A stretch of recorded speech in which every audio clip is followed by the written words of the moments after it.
Hello நண்பர்களே, இன்னைக்கு நம்ம தி அன்கேனி கவுண்டர் டிராமாவோட 7வது எபிசோடு தான் பார்க்க போறோம். டிராமாவோட ஸ்டார்டிங்லயே அந்த ரெண்டு பொண்ணுகளுக்கும் ஃபுட் எல்லாம் வாங்கி கொடுத்து நம்ம ட்ரக் டீலரும் சியோலும் அன்னைக்கு உங்க கூட அந்த வீட்டுல இருந்த 3 பேர் யாரு, எங்க ஆளுகளை போட்டு நார கிழிச்சிருக்காங்க அப்படின்னு விசாரிச்சுட்டு இருக்காங்க. பட் அந்த பொண்ணு எனக்கு தெரியாது அப்படின்னு சொல்லிடுறான். இதுல காண்டான ட்ரக் டீலர் அவங்க கிட்ட இருக்கிற கத்திய காட்டி மிரட்டுறான். இதனால அந்த பொண்ணுங்க ரொம்பவே பயந்துடுறாங்க. சோ அதுல ஒருத்தனை மட்டும் என் ஸ்கூல்ல பாத்திருக்கேன் அப்படின்னு ஹீரோவை போட்டு விட்டுறா.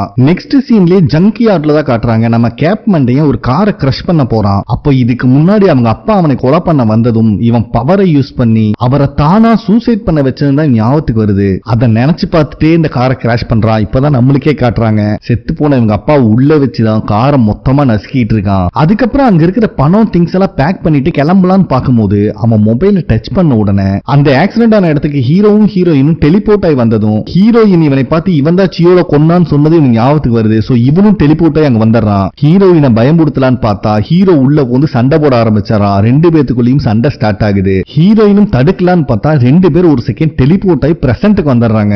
அப்போ கேப் மண்டைய ஹீரோ வெளியே தள்ளி விட்டன. மறுபடியும் டெலிபோர்ட் ஆகி ஹீரோ அந்த ஆக்சிடென்ட் ஆன காலகட்டத்துக்கே வந்துடுறான். ஹீரோயினுக்கு என்ன நடக்குதுன்னே புரியல.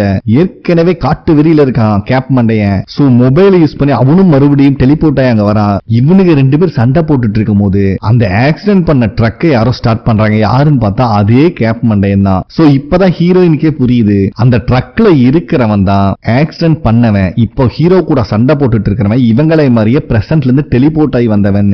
ஒரு வழியா நம்ம ஹீரோயினை ட்ரீம்ல இருந்து பிரசன்ட்க்கு இழுத்துட்டு வந்துடுறான். இவனுக்கு காண்டாகுது. என்ன ஏன் தடுத்த, அவனை கொன்று பண்ணல அப்படிங்கிற மாதிரி கத்திட்டு இருக்கான். டே லூசு பையலே, அவன் லெவல் 3 ஈவில் ஸ்பிரிட், உன்னால ஒண்ணும் பண்ண முடியாது, நான் சொல்றதை கேட்டு கொஞ்சம் பொறுமையா இரு அப்படின்னு ஹீரோவை சமாதானப்படுத்திட்டு இருக்கா. அதே நேரத்துல கேப் மண்டையனும் கோபத்தின் உச்சக்கட்டத்துல இருக்கான். அப்ப நம்ம ஹீரோ இருந்துட்டு கூட இருந்தவன் கேப் மண்டையனை ஷிம்மின்னு சொல்லிதான் கூப்பிட்டான். கண்டிப்பா இதுதான் அவனோட பேரா இருக்கும். என்ன ஆனாலும் சரி எனக்கு கொடுத்த வழியை நான் அவனுக்கு கண்டிப்பா திருப்பி கொடுப்பேன் அப்படின்னு சொல்லிட்டு இருக்கான். அதுக்கப்புறம் ஹீரோவும் ஹீரோயினும் வீட்டுல இருந்து வெளியே வந்தா நம்ம சியோலும் ட்ரக் டீலரும் அவங்களுக்காகவே வெயிட் பண்ணிட்டு இருக்கானுங்க. சோ இவங்க போறத அவனுங்களும் ஃபாலோ பண்ணிட்டு வரானுங்க. இவங்க ரெண்டு பேரும் இப்ப நூடுல் ஷாப்புக்கு தான் வந்திருக்காங்க. அப்ப ஹீரோயின் இருந்துட்டு ஹீரோவோட அப்பா அம்மாவை கொன்னது அந்த கேப் மண்டையன் தான், அவங்கிட்ட தான் இவங்க ரெண்டு பேர்த்தோட சோலு இருக்கு அப்படிங்கிற மாதிரி சொல்றான். உனக்கு எப்படிமா அதெல்லாம் தெரியும் கேட்டா, நானும் ஹீரோவும் ஆக்சிடென்ட் ஆன காலகட்டத்துக்கே போயிட்டு வந்தோம், நடந்ததெல்லாம் இப்பதான் கண்ணு முன்னாடி பார்த்தோம் அப்படின்னு சொல்றான். அது மட்டும் இல்லாம நம்ம சியோல கொன்னதும் அவன் தான், அவன் ஒரு கான்ட்ராக்ட் கில்லர் அப்படிங்கிற மாதிரி சொல்லிடுறான். அப்ப நம்ம மோடாக்கு இருந்துட்டு ஹீரோவை பார்த்து என்கிட்ட நீ நிறைய கேள்வி கேட்க வேண்டியதுக்குன்னு தெரியும், கொஞ்சம் தனியாவா பேசலாம் கூட்டு போயிடறான். அப்ப மோடாக்கு இருந்துட்டு நான் ஏன் என்னோட பாஸ்ட் லைஃப இன்வெஸ்டிகேட் பண்ணிட்டு இருக்கேன் நீ விசாரிச்சில அப்படின்னு சொல்லிட்டு மொபைல கொடுக்குறான். கடைசி எனக்கு அந்த ஆக்சிடென்ட் ஆகிறதுக்கு முன்னாடி என் ஃபேமிலி மெம்பர்ஸ்க்கோ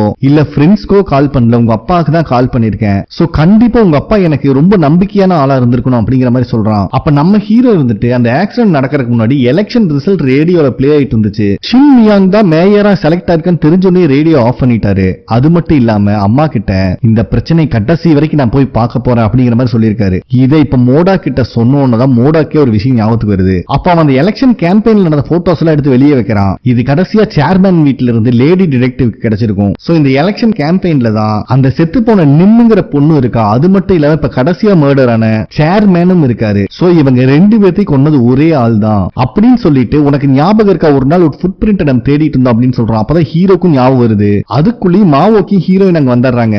இந்த கேப் மண்டையனோட டிராயிங்கை வச்சு இவனை எப்படியாவது புடிச்சே ஆகணும் அப்படின்னு பேசிட்டு இருக்காங்க. நம்ம மோடாக்கி இவனை போட்டோ எடுத்து வச்சுக்கிறான். அதுக்கப்புறம் மோடாக் லேடி டிடெக்டிவ் பார்க்கலான்னு கிளம்புனா நம்ம ஹீரோவும் வரேன்னு நிக்கிறான். ஒழுங்கு மரியாதை வீட்டுக்கு போறான்னு துரத்தி விட்டுறான். சோ மோடா கிளம்புறத நம்ம சியோலும் ட்ரக் டீலரும் போட்டோ எடுக்கிறானுங்க. ட்ரக் டீலருக்கு செம்ம ஷாக்கா இருக்கு. எப்படா இவன் இன்னும் உயிரோடு இருக்கான் அப்படிங்கிற புலம்பிட்டு கிடக்குறான். அதே நேரத்தில் நம்ம லேடி டிடெக்டிவ் சேர்மன் வீட்ல இருந்து எடுத்த பிளட் சாம்பிள்ஸ் எல்லாம் அனலைஸ் பண்ணிட்டு இருக்கா ஃபாரன்சிக் ஆபீஸ்ல. இது ஆப்போசிட் டீம்ல இருக்க போலீஸ் மெம்பரும் நோட்டம் விட்டுறான். அப்ப கரெக்டா மோடாக் லேடி டிடெக்டிவ் தான் கால் பண்ணி இவங்க ஸ்கெட்ச் பண்ண கேப் மண்டையனோட போட்டோ அனுப்புறான். அவளுக்குமே செம ஷாக் ஆகுது. ஏன்னா அவளுக்கு கிடைச்ச போட்டோவா அப்படி டிட்டோவா இவனுக்கு டிராயிங் பண்ணிருக்கானுங்க. சோ இவளும் இவகிட்ட இருக்க போட்டோ அனுப்பிட்டு ரெண்டு பேரும் காமனா ஒரு இடத்துக்கு போறாங்க மீட் பண்றதுக்கு. அப்ப நம்ம மோடாக்கு இருந்துட்டு ஹீரோவோட அப்பா அம்மா அப்புறம் அந்த சேர்மன், அது இல்லாம இப்ப கடைசியா செப்டம்பர் 12ஆம் தேதி நடந்த மர்டர், இது எல்லாமே பண்ணது ஒரே ஆள் தான், அவன் ஒரு கான்ட்ராக்ட் கில்லர் அப்படிங்கறத சொல்லிடுறான். சோ இத கேட்கிற லேடி டிடெக்டிவ்க்கு எல்லா விஷயமும் லிங்க் ஆகுது. ஆனா இருந்தாலும் போலீஸ் சீஃபே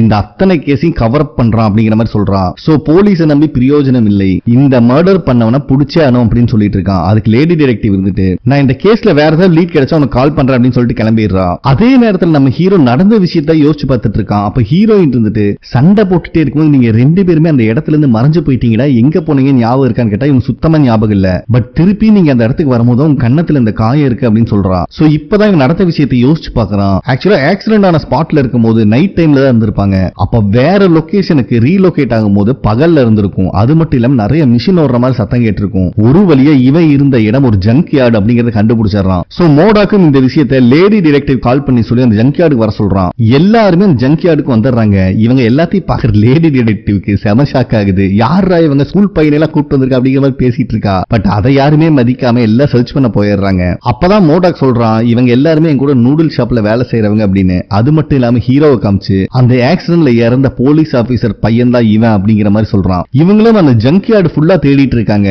ஒரு கட்டத்துல நம்ம ஹீரோயின் நிறைய ஃபேக் பிளேட்ஸ் இருக்கிறத கண்டுபிடிக்கிறா. சோ இதை யூஸ் பண்ணி தான் வண்டி நம்பரை மாத்தி மாத்தி அவன் எஸ்கேப் ஆயிருக்கான் அப்படிங்கிறது தெரியுது. அதே நேரத்தில் நம்ம ஹீரோ கேப் மண்டே அவன் யூனிஃபார்ம் எரிச்சதை கண்டுபிடிச்சிருக்கான். அதை தொடலான்னு போனா லேடி டிடெக்டிவ் வந்துட்டு தம்பி எவிடன்ஸ் எல்லாம் எரேஸ் ஆயிரும், தயவு செஞ்சு இந்த கிளவ போட்டுக்கோ அப்படின்னு கொடுத்துட்டு உன் கால் ரெடி ஆனது எனக்கு ரொம்ப சந்தோஷம், இப்பதான் கேள்விப்பட்டேன் அப்படிங்கிற மாதிரி பேச்சு கொடுக்குறா. சோ இந்த நேரத்துல நம்ம மாவோக்கி அங்க பிளட் ஸ்ட்ரெயின் இருக்கிறத கண்டுபிடிக்கிறாங்க. ஏன்னா இப்பதானே அவனோட அப்பாவை கார்ல வச்சு கிரஷ் பண்ணிட்டு போயிருப்பான். சோ இன்னொரு கொலையும் நடந்திருக்கு. இத பாக்குற லேடி டிடெக்டிவ் இவங்க எல்லாத்தையும் கிளம்ப சொல்றா. ஏன்னா இது மர்டர் கேஸ் ஆயிருச்சு, இதுக்கு மேல இங்க இருந்தா நீங்க மாட்டிக்குவீங்க அப்படின்னு சொல்லி எல்லாத்தையும் அனுப்பிடுறா. சோ இந்த கிரைம் சீனுக்கு நம்ம போலீஸ் சீஃப் வரக்கு முன்னாடியே எல்லா ரிப்போர்ட்டர்ஸும் வந்துடுறாங்க. இது எல்லாம் நம்ம லேடி டிடெக்டிவோட பிளான் தான். ஏன்னா சீஃப் முதல்லயே வந்துட்டானா இந்த கேஸை ஈஸியா கவர் அப் பண்ணிடுவான். அங்க ரிப்போர்ட்டர்ஸ் எல்லாம் இருக்கிறத பார்க்கும்போது நம்ம சீஃபுக்கு செம காண்ட் ஆகுது. இதுல செத்து போன பாடியை பார்த்தோம்னா பைபிளுக்கு வாந்தியே வந்துருது. அப்போ லேடி டிடெக்டிவ் வந்துட்டு இதுக்கு மேல இந்த கேஸை நீங்க மறைக்க முடியாது, தயவு செஞ்சு கேப் மண்டையனை வாண்டட் லிஸ்ட சேர்த்தே ஆகணும் அப்படின்னு சொல்லிடுறா. அதே நேரத்துல நம்ம மேயர் ஒரு ஆளை மீட் பண்ண வந்திருக்காரு.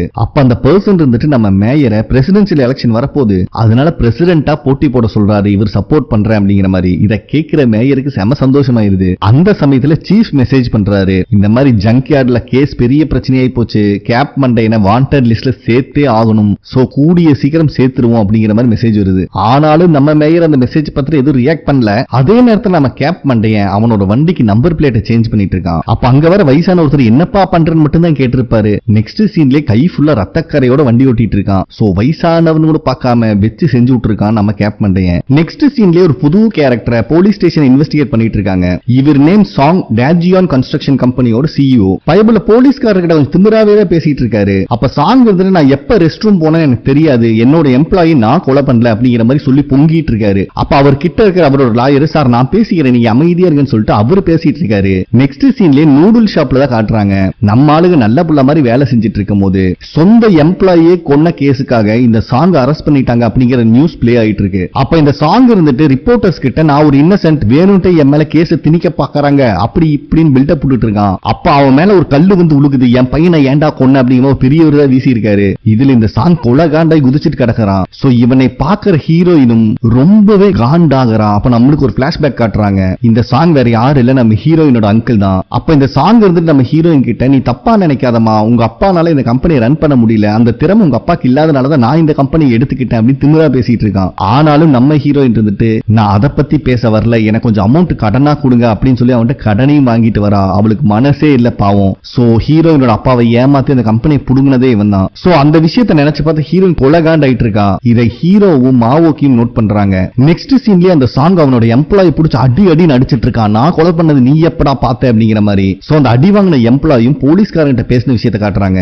ஆபீஸ்ல இந்த எம்ப்ளாயி தான் சாங் பிடிச்சி அடிச்சிருப்பான். அப்ப அந்த கொலை செய்யப்பட்டவன் தான் அவன் தடுத்திருப்பான். நெக்ஸ்ட் சீன்லயே அவன் பாத்ரூம்ல இறந்து கிடந்திருப்பான். இதெல்லாம் வச்சுதான் கம்பெனி சிஇஓவை எம்ப்ளாயி கொன்னுட்டான்னு அவன் கேஸ் கொடுத்திருக்கான். ஏண்டா எனக்கு எதிராவே நீ சாட்சி சொல்றியாடான்னு கெட்டிலுக்க சுடுதண்ணி மூஞ்சில் ஊத்திடுவன் பிளாக்மெயில் பண்ணி அவனை அழுக வைக்கிறான். பைபிள் இவ்வளவு விஷயம் பண்ணிட்டு அவன்கிட்ட பணத்தையும் செலவு கொடுத்துட்டு கிளம்புறான் இந்த சாங். அதுக்கப்புறம் பப்புக்கு வந்தவன் பக்கத்துல இருக்க பொண்ணு கிட்ட இறந்து போன ஐடி கடை காமிச்சு இதை வச்சுதான் அவன் கழுத்தை நெரிச்சு நான் கொன்னு அப்படிங்கிற மாதிரி சொல்றான். சோ எல்லாமே இந்த நாய் தெரிஞ்சுதான் பண்ணிருக்கு. அதே நேரத்துல போலீஸ் சீஃப் கிட்ட ஒரு போலீஸ்காரன் வந்து நம்ம லேடி டிடெக்டிவ் இறந்து போன நிம்முங்கிற பொண்ணை பத்தின ரிப்போர்ட் வாங்கியிருக்கா ஃபாரன்சிக் ஆபீஸ்ல இருந்து அப்படின்னு சொல்றான். அந்த ரிப்போர்ட்டை பாக்குற போலீஸ் சீஃப்க்கும் ஜர்க் ஆகுது. பயவுல என்ன பண்றதுன்னு தெரியாம முழிச்சிட்டு இருக்காரு. ஏன்னா கெட்டவங்களுக்கு எல்லாம் சப்போர்ட் பண்ணி கேஸை க்ளோஸ் பண்ணதே இந்த ஆள் தான். அதுக்கப்புறம் நம்ம ட்ரக் டீலர் அவன் பிரதர் கிட்ட எடுத்த போட்டோஸ் எல்லாம் காட்டிட்டு இருக்கான். மோடாக்கின்னு உயிரோடு தான் இருக்கான். அது மட்டும் இல்லாம ஒரு லேடி டிடெக்டிவ் அவங்க கூட ஹெல்ப் பண்ணிட்டு இருக்கான். அவளை வேணா தூக்கி இருட்டுமா அப்படிங்கிற மாதிரி சொல்றான். டே லூசு பயலே,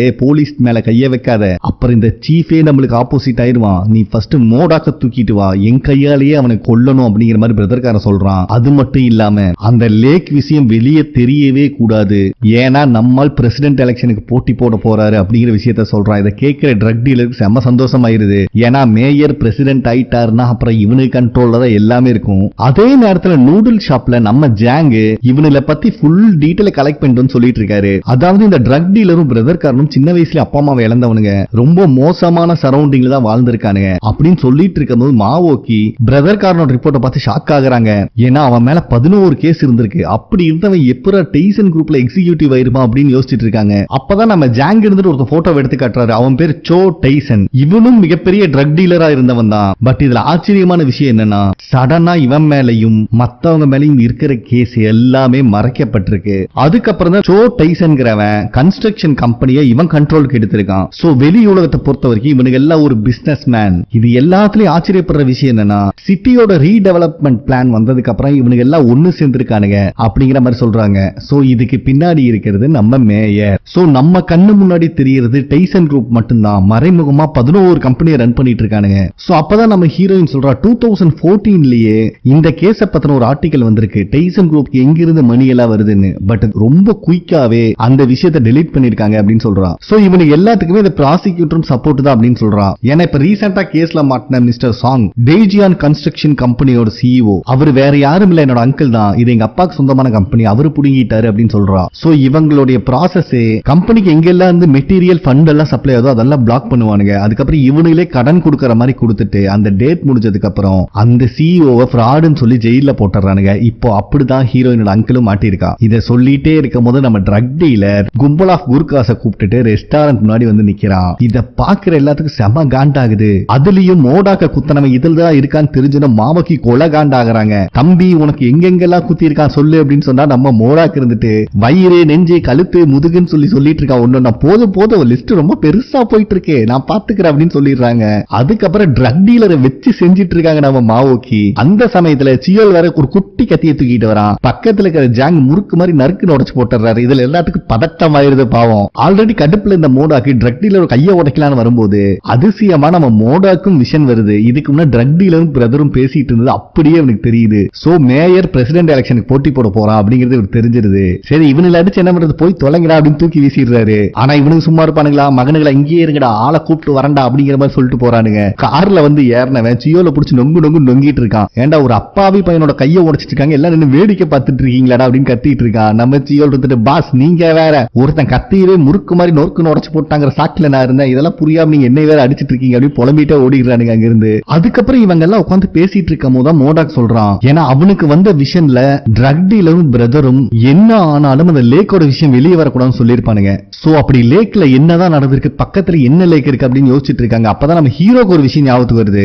ஏன்னா இதுக்கு முன்னாடி அவங்க அப்பாவோட டைரி அவன் பார்த்திருப்பான். அதுல ஒரு லேக்கும் அது நம்பரும் மென்ஷன் ஆயிருக்கும். அதை எடுத்து காட்டிட்டு இருக்கான். அதே நேரத்தில் நம்ம போலீஸ் சீஃப் மேயர் தான் பார்க்க வந்திருக்காரு. கூடவே நம்ம எக்ஸிகியூட்டிவும் டைசனும் இருக்காரு. அப்ப போலீஸ் சீஃப் இருந்துட்டு கேப் மண்டையை அவங்க அப்பனை கொண்டுட்டு எஸ்கேப் பண்ண விஷயத்த சொன்னவன டைசன் காண்டாகிறான். அட ஃபர்ஸ்ட் இதப்பா இருப்பான்னு ஒரு ரிப்போர்ட் எடுத்து வைக்கிறாரு. என்னடான்னு கேட்டா மோடாக்கு மர்டர் நடந்த இடத்துல இருந்து நிம்மோட பிளட் சாம்பிள் எடுத்திருக்கான், அதோட ரிப்போர்ட் தான் இது அப்படின்னு சொன்ன உடனே 3 பேத்துக்கும் ஜெர்க் ஆயிருது. அப்ப டைசன் இருந்துட்டு என்ன ஆனாலும் சரி இந்த கேஸ்ல நம்ம யாருமே மாட்டக்கூடாது அப்படின்னு சொல்லிட்டு நம்ம எக்ஸிகியூட்டிவ் அடிச்சு பொளக்கறான். ஏண்டா மோடாக்க கொன்னுட்டேன்டா சொன்னீங்க, இப்ப ஏண்டா இப்படி வந்து நிக்குது பிரச்சனை அப்படிங்கிற மாதிரி. இத ட்ரக் டீலரும் பாத்துறான். என்னதான் இருந்தாலும் பிரதர்காரனை போட்டு பொளக்கறத பார்த்தோன்னா அவனுக்கு கோவம் வராதா? சோ அவன் சியோலுக்கு போன் பண்ணிட்டு ஆக்ரோஷமா எங்கேயோ கிளம்பி போயிட்டு இருக்கான். அப்ப நம்ம மேயர் இருந்துட்டு கேப் மண்டையை பத்தி மீடியால எல்லாம் பேச ஆரம்பிச்சிட்டாங்க. வாண்டட் லிஸ்டிங் வந்துட்டான். என்னதான் இருந்தாலும் இப்பத்துக்கு அவன் தான் சீரியல் கில்லர் மக்களை பொறுத்த வரைக்கும். சோ அவனை கூடிய சீக்கிரம் புடிச்சிரு அப்படிங்கிற மாதிரி சொல்லவும் மத்தவங்க எல்லாம் ஷாக் ஆகுறாங்க. ஏன்னா அவனை பிடிச்சா இவங்களும் மாட்டிக்குவாங்க.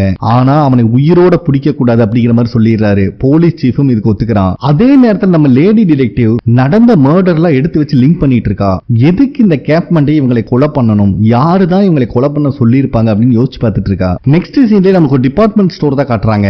அங்க கேப் மண்டை பத்தின நியூஸ் தான் ஓடிட்டு இருக்கு. சேல்ஸ்ல இருக்கணும் அதை பார்த்து தான் புலம்பிட்டு இருக்கான். நாட்டுல என்னடா நடக்குது அப்படிங்கிற மாதிரி. கடைசியில பார்த்தா அவன்கிட்ட பில்லு போட நிக்கிறதே நம்ம கேப் மண்டை தான். பயவுல பதறி போயிடுறான். அப்ப கரெக்டா அந்த ஸ்டோருக்கு மேயரோட பையனும் அவன் கேங்கும் வராங்க. இவன் மேயரோட பையனை கிராஸ் பண்ணும் போது கேப் மண்டைக்குள்ள இருக்கிற ஈவல் ஸ்பிரிட் இருந்துட்டு அவனும் நம்மள ஒருத்தன் தான் அப்படிங்கிற மாதிரி சொல்லுது. உடனே கேப் மண்டை மேயர் பையனை பார்த்து அப்புறம் சந்திக்கலாம் அப்படின்னு சொல்லிட்டு அவன் பாட்டுக்கு வெளியே வந்துடுறான். அதே நேரத்துல மோடாக்கோட கார்ல நம்ம சியோல நடுவுல அவங்களோட ஆளை வச்சு ஜிபிஎஸ் டிராக்கிங் டிவைஸ மாற்றான். அத ட்ரக் டீலருக்கும் போன் பண்ணி சொல்லிட்டு இருக்கான். அதுக்கப்புறம் இவங்க ஹீரோவையும் பிக்கப் பண்ணிட்டு அந்த லேக் இருக்கிற இடத்துக்கு தான் போயிட்டு இருக்காங்க. அப்ப கரெக்டா நம்ம ஹீரோயினுக்கு ஒரு விஷன் வருது. ஒரு ஈவில் ஸ்பிரிட் சிக்கிருச்சுன்னு சொல்றா. வேற யாரும் இல்ல, ஹீரோயினோட அங்கிள் தான். ஒருத்தனை அடிச்சு கொலை பண்ண போறா, நம்ம போயே ஆகணும் அப்படின்னு சொல்லிட்டு இருக்கா. அதே நேரத்துல ஆஃப்டர் லைஃப்ல நம்ம வீகனும் மத்தவங்களும் ஜாலியா உட்கார்ந்து கேம் விளையாண்டு இருக்காங்க. அப்ப அவங்க இருக்கிற இடமே ஷேக் ஆகுது. என்னடான்னு பார்த்தா பிரசன்ட்ல இவங்க போயிட்டு இருக்கிற வண்டியை ஒரு ட்ரக்க வச்சு அடிச்சு தூக்குறாங்க. இது ஆஃப்டர் லைஃப்ல இருக்கிறவங்களையும் எஃபெக்ட் பண்ணுது. ஒரு அடியோட நிறுத்தாம ரிவர்ஸ் வந்து வந்து அடிக்கிறான். ஆஃப்டர் லைஃப்ல இருக்கிற ஒவ்வொருத்தரும் ஸ்லிப் ஆகி விழுந்துட்டு இருக்காங்க. இத்தனை வேலை பண்ணிட்டு அசால்ட்டா வீடியோ ரெக்கார்ட் பண்ணிட்டு இருக்கான் ட்ரக் டீலரு. அப்ப மோடாக்கோட கார் டோர் மட்டும் தெரிச்சுக்கிட்டு வருது. பாக்குறவங்களுக்கு இல்ல. என்னடான்னு பார்த்தா உள்ள இருந்து ஒவ்வொருத்தரும் மரண மாசம் வெளியே வராங்க. அது உசுரோட. இத பாக்குற இவங்களுக்கு உசுறு போயிட மாட்டிருக்கு. டெட் ஷாக்ல நின்னுட்டு இருக்கானுங்க. இந்த இடத்துல இந்த எபிசோடும் கம்ப்ளீட் ஆகுது. ஓகே ஃப்ரெண்ட்ஸ், கண்டிப்பா உங்களுக்கு பிடிச்சிருக்கும் நம்புறேன். நெக்ஸ்ட் எபிசோட மீட் பண்ணலாம். ப்ளீஸ் சப்ஸ்கிரைப் பண்ணுங்க, சப்போர்ட் பண்ணுங்க. நன்றி.